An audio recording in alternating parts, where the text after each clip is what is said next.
24 గంటల్లోనే పరిస్థితి మారిపోయింది. పట్టణాల్లో జెండా ఎగరేసిన పార్టీలకు పల్లెల్లో అంత ఊపు కనిపించలేదు. మున్సిపాలిటీలలో భంగపడ్డవారు పల్లెల్లో కాస్త ఊపిరి పీల్చుకున్నారు. మళ్లీ ఎప్పటిలాగే అన్ని పార్టీలను నరాలు తెగే టెన్షన్ నిద్రపోనివ్వటం లేదు.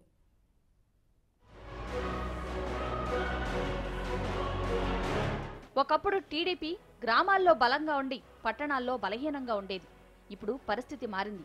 సీమాంధ్ర పట్టణాలు టీడీపీకి హారతి పడితే సీమాంధ్ర పల్లెలు ఎవరికీ పూర్తి భరోసా ఇవ్వలేదు. మున్సిపల్ కార్పొరేషన్ ఫలితాల్లో కనిపించిన దూకుడే జెడ్పీటీసీ ఎంపీటీసీల్లోనూ ఉంటుందని భావించిన టీడీపీ నేతలకు ఆశాభంగం తప్పలేదు. వైసీపీకి కూడా ఈ ఫలితాలు ఏమంత సంతృప్తినివ్వడం లేదు. పట్టణాలతో పోల్చుకుంటే గ్రామసీమల్లో పరిస్థితి కాస్త మెరుగ్గా ఉన్నప్పటికీ 16వ తేదీ ఫలితాలు వెల్లడయ్యేదాకా నిశ్చింతగా నిద్రపోయే పరిస్థితి లేదు. సీమాంధ్రలోనూ అదే పరిస్థితి. వైసీపీది అదే బాధ. తెలంగాణలో కాంగ్రెస్ టీఆర్ఎస్లది అదే ఘోష. పట్టణాల్లో కనిపించిన స్పీడ్ గ్రామాల్లో కనిపించకపోవడంతో టీడీపీ నాయకత్వం తెగ టెన్షన్ పడుతోంది. గ్రామాల్లో తాము ఆశించినంత మద్దతు రాకపోవడంతో వైసీపీ నేతల గుండెలు దడదడా కొట్టుకుంటున్నాయి. పట్టణాల్లోనూ పల్లెల్లోనూ వచ్చిన ఓట్లను ఎన్నిసార్లు కూడుకున్నా ఏ ఒక్క పార్టీలోనూ సంతోషం నాట్యం చేయడం లేదు. మున్సిపల్ జెడ్పీటీసీ ఫలితాల నేపథ్యంలో అధినేతల తీరుపై ఆఫ్ ద రికార్డ్ విమర్శలు మొదలయ్యాయి. తాము పార్టీ నిర్మాణాన్ని కేడర్ను నిర్లక్ష్యం చేసిన ఫలితంగానే ఈ పరిస్థితి ఎదురైందని వైసీపీ నేతలు ఆవేదన వ్యక్తం చేస్తున్నారు. అసెంబ్లీ పార్లమెంట్ ఎన్నికల మీద పెట్టిన దృష్టి స్థానిక సంస్థల మీద పెట్టకపోవడం తమ కొంప ముంచిందని ఆందోళన చెందుతున్నారు. సార్వత్రిక ఎన్నికల కంటే ముందే ఈ ఫలితాలు వెల్లడై ఉంటే తమ పరిస్థితి ప్రజారాజ్యం మాదిరిగానే తయారయ్యేదని వైసీపీ నేతలు అంతర్గత సంభాషణల్లో వ్యాఖ్యానిస్తున్నారు. మొన్నటిదాకా గెలుపు ధీమాను వ్యక్తం చేసిన పలువురు వైసీపీ నేతలు ఇప్పుడు 1000-1500 తేడాతో చాలా సీట్లను కోల్పోతామేమోనని దిగులు పడుతున్నారు. సీమాంధ్ర టీడీపీలోనూ ఇలాంటి మాటలే వినిపిస్తున్నాయి.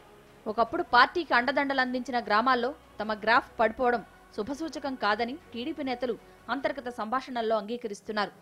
స్థానిక ఎన్నికల్లో కాంగ్రెస్ అభ్యర్థులకు పడిన ఓట్లు సార్వత్రిక ఎన్నికల్లో జగన్ పార్టీ వైపు టర్న్ అయితే తమ పరిస్థితి ఏం కావాలంటూ ఆందోళన చెందుతున్నారు.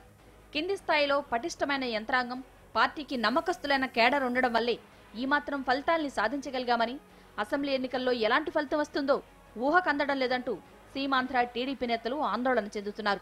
తెలంగాణలోనూ ఇదే కథ. మున్సిపల్ ఎన్నికల్లో కనిపించిన కాస్తంత సానుకూలతకే పొంగిపోయిన కాంగ్రెస్ నేతలు జెడ్పీటీసీ ఎంపీటీసీ ఫలితాలు చూసి ఒకంత షాక్ అయ్యారు.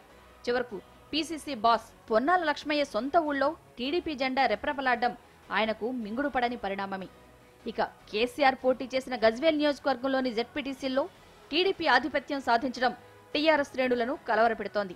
దీంతో అసెంబ్లీ ఎన్నికల్లో గజ్వేల్ ఫలితంపై ఉత్కంఠ మరింత పెరుగుతోంది.